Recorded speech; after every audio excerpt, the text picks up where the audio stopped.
Ada cerita dari Mas Anggi. Dia kerja jadi tukang pijit panggilan khusus buat orang-orang kebetulan bermasalah sama keseleo, dislokasi, dan masalah-masalah tulang lainnya lah. Hmm. Bisa dibilang Mas Anggi ini udah profesional banget, Bih, Nat. Langganannya aja udah rame banget, bahkan tiap hari ada yang manggil tuh. Dari semua orderan pijit itu, ada satu pengalaman yang gak bakal dilupain sama Mas Anggi. Pengalaman dapat orderan tengah malam di salah satu mes karyawan di pinggiran Jakarta Timur. Oke. Gue mulai ceritanya ya. Jadi yang tadi gue bilang, saking hampir tiap hari padet banget jadwal panggilannya, Mas Anggi tuh jadi sering banget nggak megang HP, apalagi kalau misalnya lagi pijet. Hmm. Oke. Dan karena udah terlalu banyak pelanggan, dia tuh jadi sering lupa lah nyimpen kontak dari setiap pelanggan yang ngechat dia gitu. Iya, karena kalau lagi pijat juga tangannya licin kan, nggak megang Iya. HP kan. Bener. Nah jadi ada beberapa hari sebelumnya tuh dia sempet lah ngechat Mas Anggi. Yang ngechat itu adalah salah satu karyawan mes yang tadi minta pijet karena katanya abis futsal terus jatuh terus dislokasi tuh.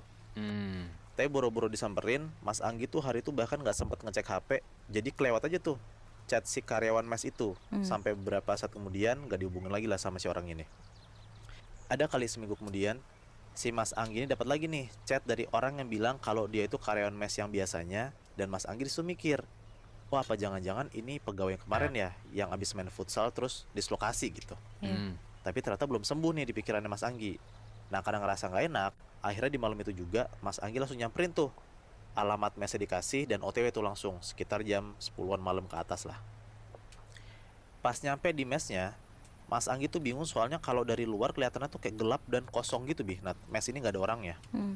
Pelan-pelan Mas Anggi masuk, nyoba buat ngambil HP-nya, di tas tuh yang ngambilnya, buat ngechat si orang itu. Nah, belum juga dapat HP-nya dari tasnya ya.